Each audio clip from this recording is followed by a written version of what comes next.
আমি আসছি তোমাদের সাথে সহযোগিতা করতে, পারলাম না বাসায় থাকতে। আমি আসছি, আমার ছোট বড় ভাই আসছে, ওনার নাম হচ্ছে শাহিন সরকার। তো তোমাদের যে কোনো রকম সহযোগিতা এই ভাই তোমাদের পাশে আছে।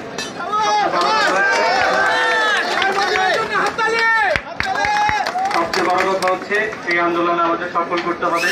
আমার ভাইয়ের রক্ত, আমার ভাইয়ের রক্ত আমার ভাইয়ের এক ফোঁটা রক্তের জবাব না দিয়ে আমরা এখান থেকে যাবো না।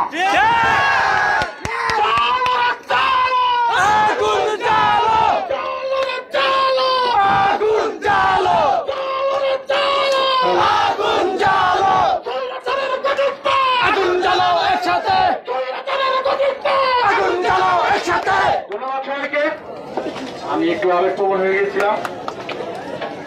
আমি তোমাদের পাশে আছি, থাকবো। আমার বাসা বেশি দূরে না, কুতুরিয়া।